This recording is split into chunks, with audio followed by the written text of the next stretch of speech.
guys, Donnell with donnellsstitchery here, and so today I'm going to show you how I make my EPP blooms. And when I say blooms, I'm referring to the center petal right here, as well as the 6 petals that surround it. So I'm going to show you guys how I do that. So let me bring you over to the desk over down here, and there we are. So I do make these here. These are $5 a piece. And so my son Tron actually created these. They are a 3/4 inch width here, or not 3/4, 3/8 instead of the normal traditional 1/4 inch seam allowance. But I feel 3/8 is better. We make ours a 1/4 inch thick. The center here is 1 inch, and then out here is larger to compensate for that. And you could actually try and use a 2.5 inch square if you like. So this is jelly roll friendly or scrappy friendly. One thing I like to do is if I have a bunch of 2.5 inch squares left over, I'll use them and I'll try and just lay my, let me bring you down here closer. Bring this down here closer here. And then I'll just try and trim away the excess in my corners. Don't have to be perfect because I'm just folding it over and basting it down. A lot of people will glue baste. I like to do stitch basting. And then this here, waste. And then from my needle, I like to use these needles here. They're Milner needles. Milner's 3/9 gold eye, 16 needles it comes in. I got this off of Amazon.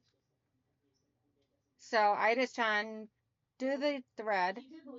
I put one end through here, keeping it nice and loosey-goosey. So here's the other end of my thread, of the part where I threaded the needle. And then the end over here, I just wrap it around my finger, roll it off, and pull it. Easy peasy lemon squeezy.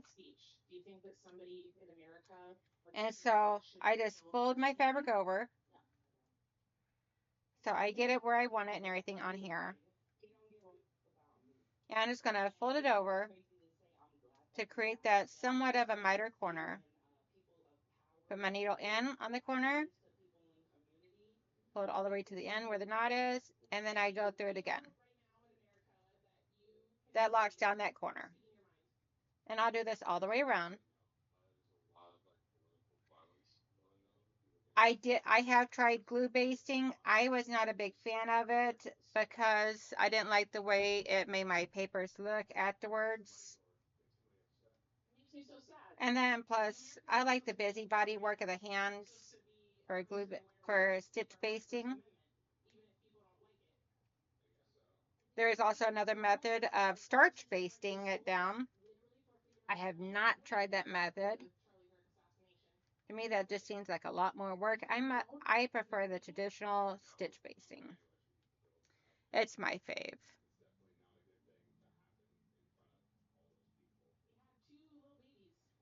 Almost done with this one here, and then I can show you how to join them.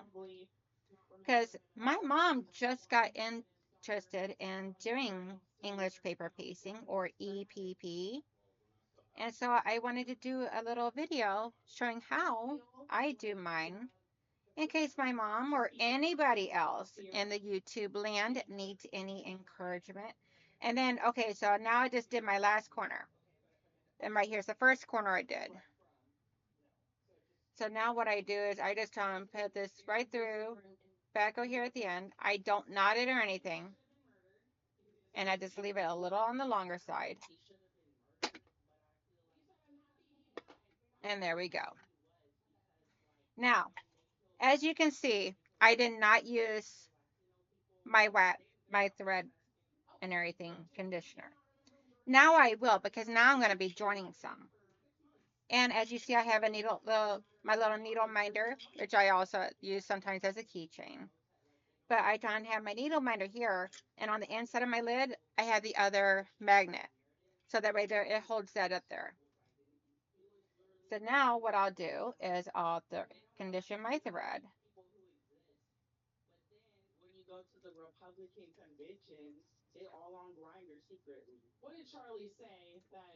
That's all done.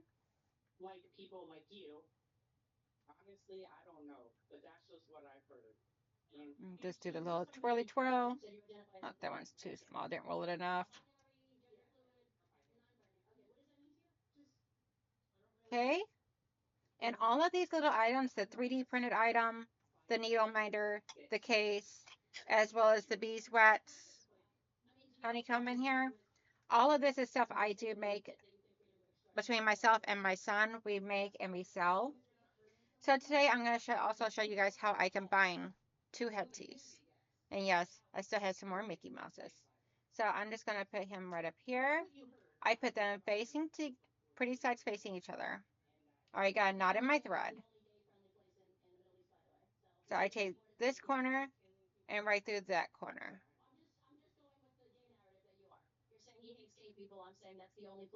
Alrighty, and so we're just going to pull this all the way through.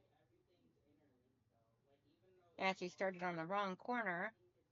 Alright, got a knot in it, so now I'm just going to flip this around and start stitching the other direction.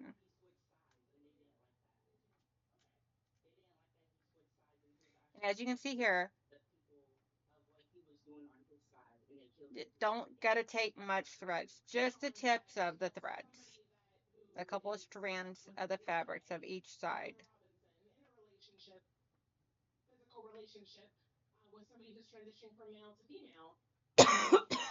Oh goodness gracious, choking a little bit to this today. So you just do this all the way down to this other corner. I like to do mine super close together for extra security. I've heard that you should average about 20 of these little stitches per side of the Hetsy.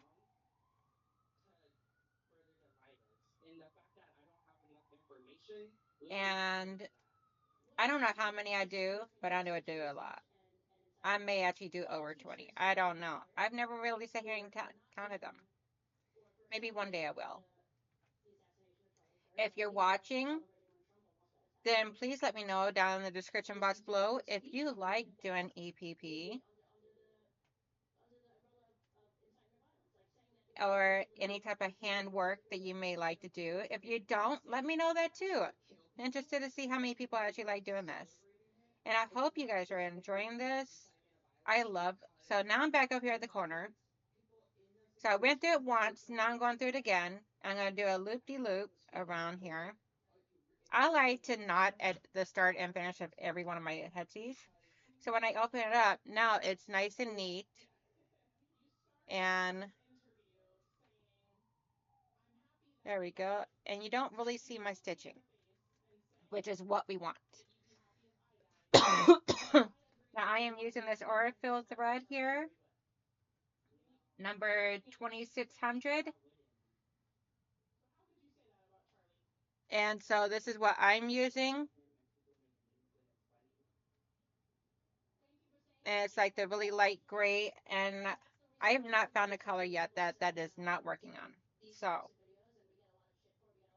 now what I like to do is I like to leave my string attached as long as I possibly can. So now what I'll do is I'll come over here and I'll put another headsie on here. And then I'll try and stitch this on along this side. And then I'll stitch them all down onto all 6 sides of Mickey. And then I'll go back and I'll sew the 2 sides together. Because what I can do is whenever I sew the sides together, whenever I have it like this.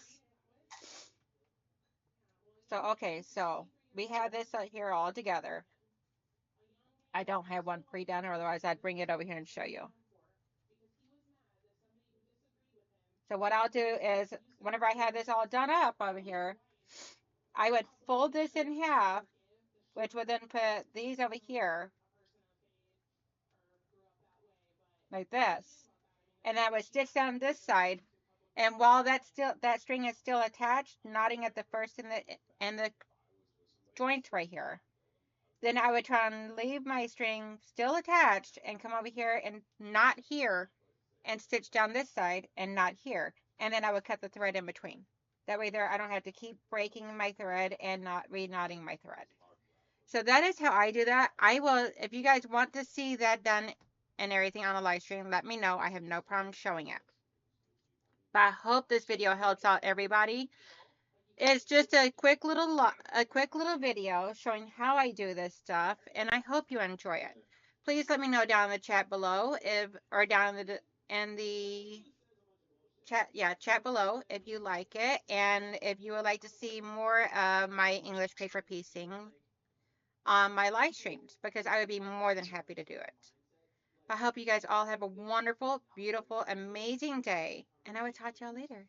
Bye.